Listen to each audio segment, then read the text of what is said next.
odayaasha dhaqanka ee degmada Baraawe ayaa kulan looga hadlayo arrin dhawaan ka dhacday degmada Baraawe taasi oo ay ahayd golo deegaan oo xilligan aysan u diyaarsaneyn degmada Baraawe. Aweys Sheekh Muumin oo kamid ah siyaasiyiinta ka soo jeeda gobolka Shabeellada Hoose gaar ahaan magaal xeebada Baraawe ayaa kulankaani soo abaabulay isagoona sheegay inay khalad ahayd hadalkii dhawaan ka soo yeeray qaar kamid ah odayaasha dhaqanka ee degmada Baraawe. Hadalkaasi oo ahaa helida golo deegaan balse xilligan shacabka iyo odayaasha dhaqanka aysan diyaar u ahayn in la sameeyo golo deegaana sababo la xiriira aabadi. Isaga oo sii hadlayay siyaasiga ayaa waxaa sidoo kale baaq ballaaran u diray dhammaan shacabka reer Baraawe dalka iyo dibadda inta joogta. Bismillahir Rahmanir Rahiim.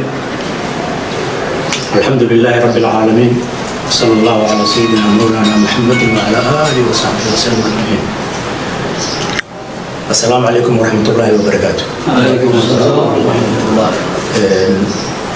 Maanta waxaan iskugu nimid meeshaan inaan ka hadalno ismaan dhaaf iyo arrimo propaganda loo bedelay oo ujeedadeedana sidii loo dhigay aan ahayn. Arrintaas waxay ahayd bisha 7 maalinta Jimcaha oo daraati ahayd odayaal ayaa fadhigii ay fadhiisteen ujeedadooda waxay arrimo danguud ay ka hadlaayeen. marka dambe waxa ay go'aansadeen inay baaq u diraan dadkoodii oo diaspora jiro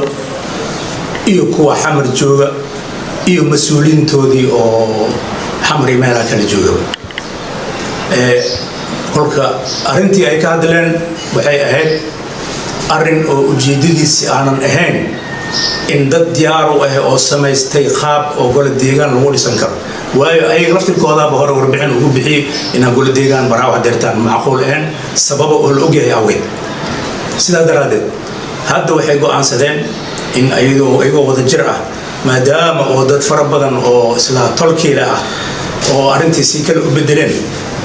in arrintan ay ka shaafiyaan kana hadlaan si toosna ay u warbaahinta media oo dhan in laga wada arko. arrinta ay tabanayaan aniga waa u garaabay laftirkeyga waxaa ka mid ah idinkoo kale oo aad dhihi jirteen si camal waxyaabaan oo hadda dhacaysa u dhacayaan laftirkeyga waa la yaabana laakiin mar allaale markii aan weydiiyey ay ii sheegeen waa u garaabay. niman yahow mas'uuliyiinta ahoy iyo diaspora deegaan kasto oo Soomaaliya ku yaala maanta dadkii u dhashay oo dibadda aaday oo dagaalkii ka carareen oo hadeertaan oo meesha citizenka oo dhalasho la siiyay oo meesha iska digay wax weyn ah dhantan walaalihiin idinka waxaan la yaaban yahay sidii oo jugtu u dhacday ama dhibaatada si u dhacday ilaa hadda ma lahayo xiriir oo aad la samaysteen deegaankiina rumay nabadoonadu waa joogan odayaal waa joogan markasta riski ku jiraan ilaahay ka cabsada. arrimaha oo dadkan ay ku xanaaqeen wax kala maahane waxa waay maxaa dhacay waxa la arkay tuulooyin deegaanada qaarkood oo dadkoodii dibadda jiraan waa dhisteen iskuulada loo sameeyay mashaariic kala go'an loo sameeyay biyaha caadi loo suubi wax kasta idinka weligiin hal mar daawo isku deewaysayna inta timaadaan aadaan dadkiina seeway laakiin hal waxaad ku darantiin idinka hashaaku ila aad ugu darantiin wali jaamiciya ku tiimba eeda markasta inaad dad eedan warabtiin waxa jeceshiin qofka inuu khalad galo khaladkiina aad ka daba socotaan haddii odaashu waxay dheen anaga khalad ma begelinay badheem maxaa dhacay hadalkaasi ayagaan afkood ka sheegan doono. kolka waxaa deelaysiin hadduu ilaahay idmo muhiimadda oo rasmiga waxay ahayd in propagandada loo geliyo suuqa inaysan jirin. Baraawe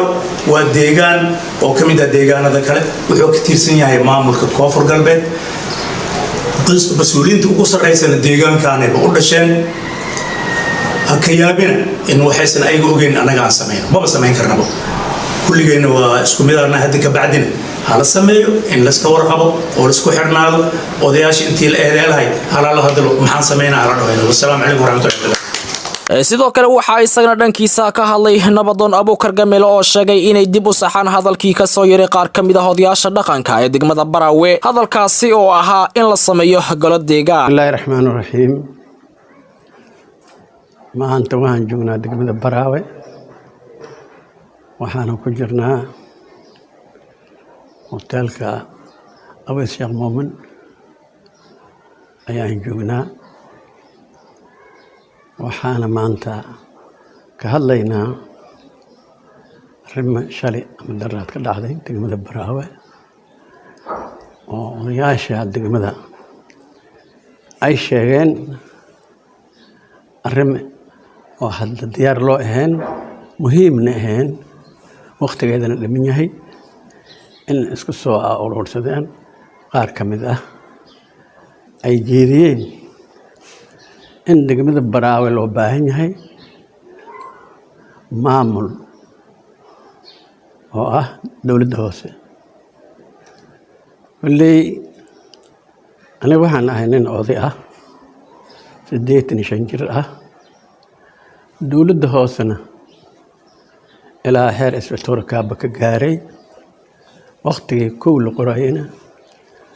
aan joogay la qoray waqtigaas dadka la qoray waa dhamaadeen hal qof hadda ka dambeeyay maan inta kale waa geeriyootay aniga had ilaahay baaq iga dhigay waxaan maqlay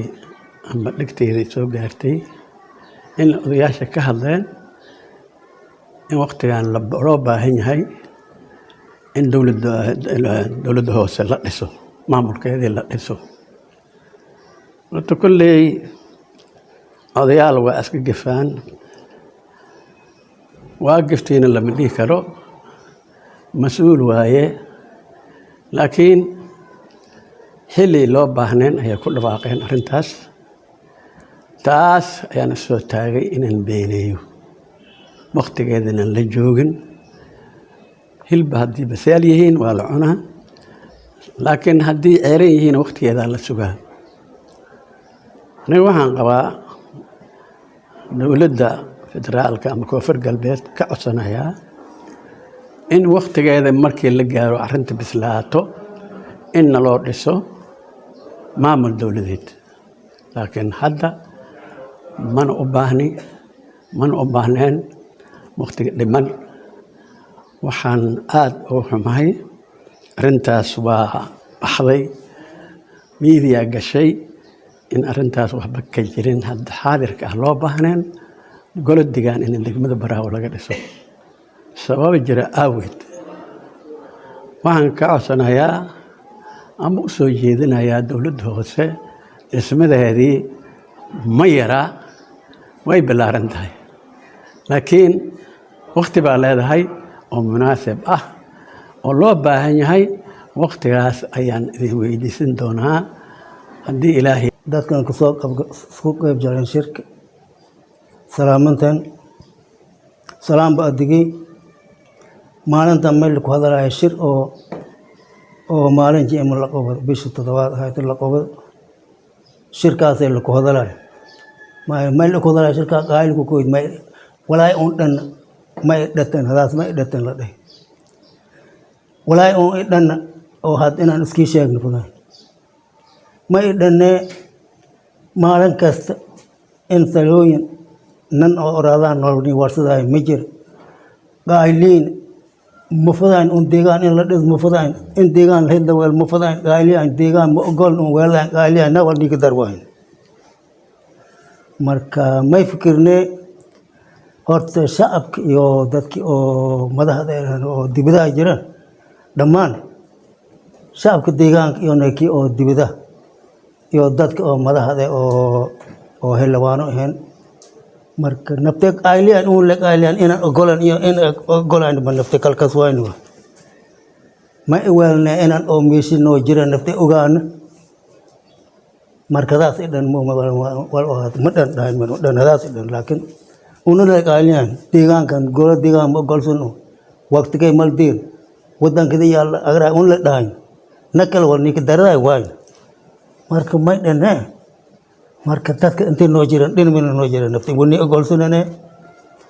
amba wasku diidinane walaa isan dhahaytan sababta ay dhanodaas ay ma ogol wal oo dad oo dhano deegaankan oo gol deegaan ani dhan ma ogaan hadda kiri noo jiro inta ku hormay dhiide odago waayeel ah hoolo badan lahay hool geel aran looy dameer lahay barbaar badan oo waay marka waa yeelan ammaanka jir barbaarta wala kulli hoolaa iiba isku harbiyaay hoolaa markii soo dheelna ammaanka isku bahayo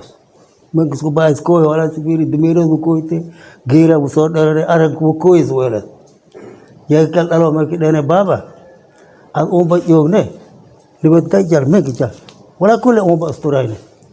waayo dhe ammaanka jar lama maalin sid maalin haddii la joogaada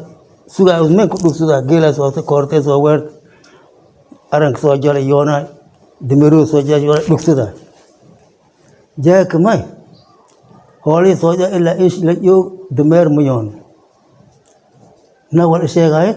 mal marka banka soo bay hidi dameer ah yooni wo dameer ah yooni dhalo kulli soo roore kooy ba may waa dameeradu ma kooy wada gaal kal roore markaad on dad la sugna na wal talani ka darsaday mal markii ogaan hadaasi dhan ma gol deegaan hore diino ti hore le ma to kala datan golson ma jirto gol deegaan waqti ka ilaahay ni deersi marka magaalada maradan